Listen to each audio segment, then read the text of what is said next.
All right, so if so now we're going to talk about Long Day's Journey into Night. yes. So we're going to go without spoilers. Without spoilers for about a minute, and then we'll let you know when we do spoilers. But so just the overview for the start here. I feel like it's a hard one to spoil. For one thing, the big thing in the film is pretty much talked about everywhere, which is the dream sequence. There's the 3D sequence. Yeah. You don't know it's a dream sequence necessarily. So yeah. But it's and it tells you at the front of the movie, like when the main character puts on glasses, you put on your 3D glasses, which is which is pretty neat. And now you've got a kitten who's just like, I'm sleepy and I'm going to sit in your lap now. First off, I question the decision to name this movie Long Day's Journey into Night. Yeah. Because that is Eugene O'Neill's most famous play. Yeah. And when I talked to both of our parents about this movie, they were both confused. And SEO purposes, I'm just curious what led to that. Like, just change it up a little bit. Like, is it, I mean, I don't know Chinese. I don't know if it's an exact literal translation. But every time I typed it into Google, I had to put movie afterwards or I was going to get the Eugene O'Neill play. Right. And I know nothing about the Eugene O'Neill play. It's about addiction and family. And not at all connected to this movie. No, it's supposed to be very good. I don't know much about it either. So this movie is Chinese. It's directed by look it up. Yeah. He did a movie called Kylie Blues. At least I think that's the right name. Mm-hmm. That's on Long the Criterion. Day's Journey into Night movie. That you can find Kylie Blues on the Criterion channel, which we are both subscribed to and both fans of, as it's started up. And we're going to watch it eventually. And that was, I guess, kind of the artsy-fartsy movie that people got into. This movie, it has a very distinct style because it's kind of... It feels like I'm watching something like... There's lots of kind of long takes, but not super long takes. But it tends to hold on the character, not a whole lot of close-ups and pulling out. A lot of moving, though. A lot of tracking. There's a lot of tracking, and I love the movement. Especially in the last part of the movie. But even just throughout the movie, like he's in a car at one point, and they're sort of walking and moving along. There's this one shot where they're looking through a window kind of at a train, and then it pulls back to show the characters, and it's just a subtle little shot, but it's like, I thought that was really nice. There's lots of really good cinematography, but then on top of that, the story, there were moments where I was confused, and that's a part of what made it hard, and why I walked out of it, where I was like, oh, what was it going on there? I got confused. I'm not sure how much I like that. But as I started to realize what it was doing, it was being purposefully confusing. So I kind of got into that because it's trying to say something about all the characters. So it's a movie that looks like, like a crime noir type movie, but it's this really kind of like, I don't know, like out there, like, really slow. It's arty-farty. Really arty-farty, really slow build tension movie. Yeah. Yeah, of the three movies we're talking about today. Yes. This is the one that got the best reviews. Yeah. And it's the most artful. And, like the other two we're talking about, it's very dreamlike. Yeah. And I always like something... I find life very confusing and dreamlike and ephemeral. And I like it when a movie can capture that spirit. Yeah. And there's definitely a lot of components to it about, like, memory and longing. Yeah.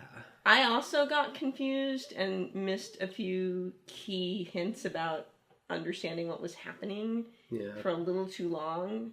I really liked some of the music, or at least this one particular musical cue. Mm-hmm. I mean, I really liked it. It's really... And that 3D, the 3D shot was pretty impressive. It's really well composed. Mm-hmm. We saw another movie, maybe we'll talk about it some other time, called The Heiresses earlier this year that I haven't seen anyone talk about. That was really good. Yeah. That movie was really well composed. This movie... We should talk about it later. Let's talk about movies we like. We'll talk about movies we like. Even if no one else did. It was really well put together. everything felt purposeful in a way where, like, obviously a movie like Endgame or something, like, that's all really purposeful. They've been building to that for 20 movies in 10 years. But there are moments in it where, in that movie, where you could probably make a claim, like, the character doesn't fit in this scene because of here, you know, I don't know about this shot over here, you know, I don't know about, they wrapped up this one character's arc this way, I don't know that I liked it because they did this with him, that felt disconnected from this.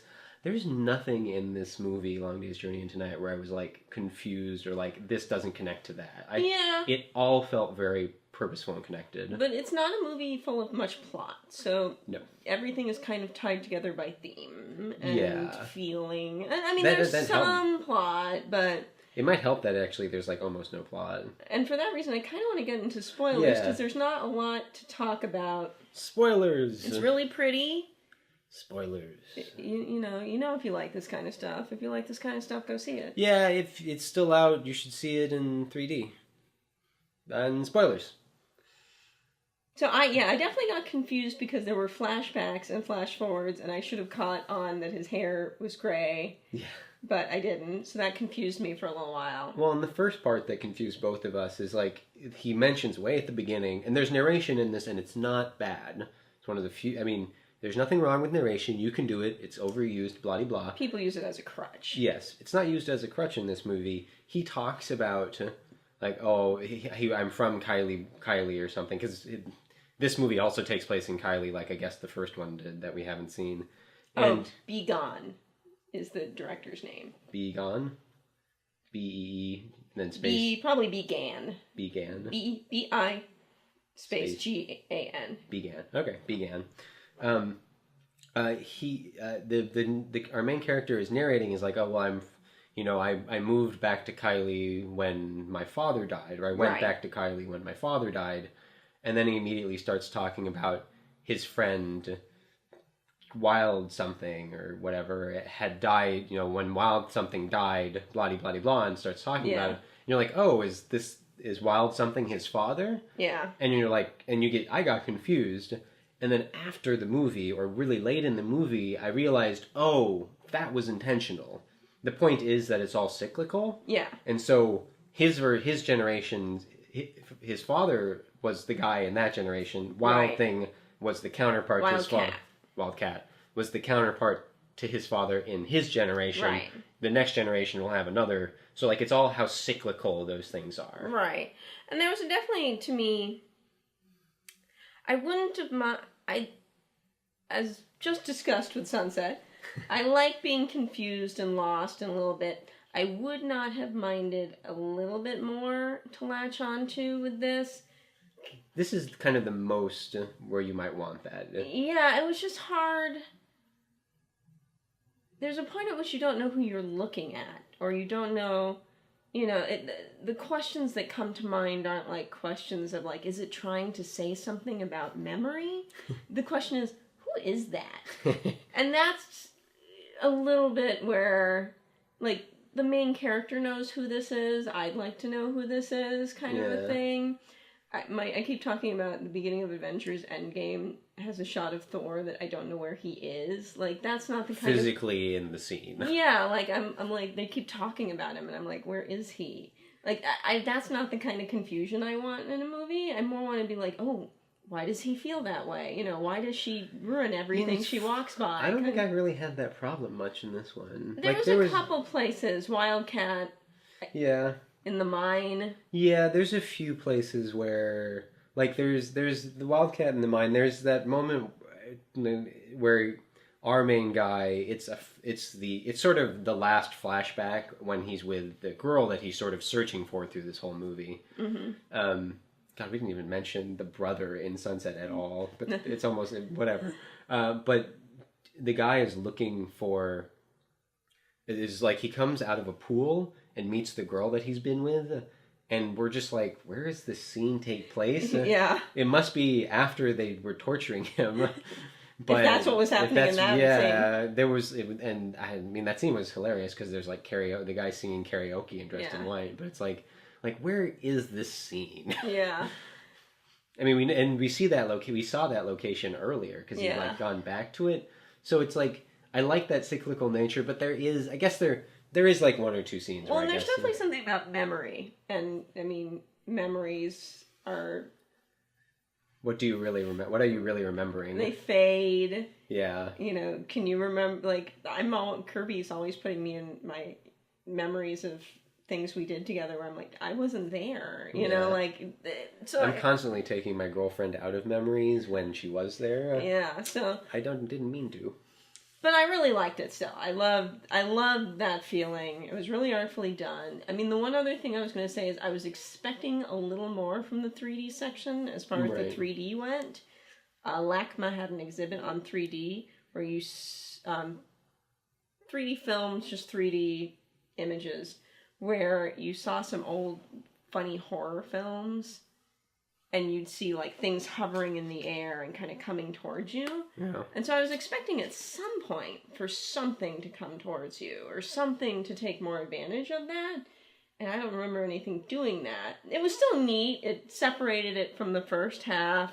It was neat that the character put on the glasses and you put on the glasses. So I don't think I object to it being used. It's funny because I don't see a lot of 3D movies. I've never even seen Avatar, which is, you know, like the poster child of 3D movies. But, like, I actually really liked the use of 3D in this. I get what you're saying. I don't even really disagree.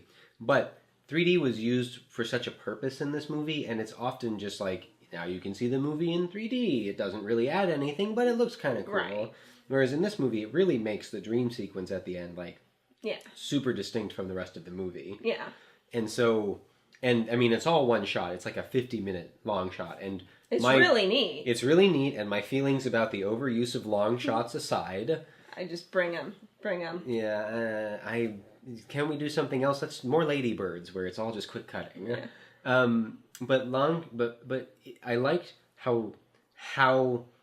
Like, the scene when he's on the zip line going down... That was like, pretty cool. Even though you can watch the camera get hitched into something and then follow him and get unhitched, like, it's not perfect, but it's really impressive. It really does give a sense... Like, the movie's already kind of, like, you know, ephemeral, and you know, everything's kind of, like, loosely... You know, the timeline's very loose, and, you know... The characters kind of loosely flowing through time. They talk to people off camera. Yeah. Things happen off camera that you then see later. Yeah, so like even though that's already happened and that's all really neat, the long shot is just so... It's even another level of like...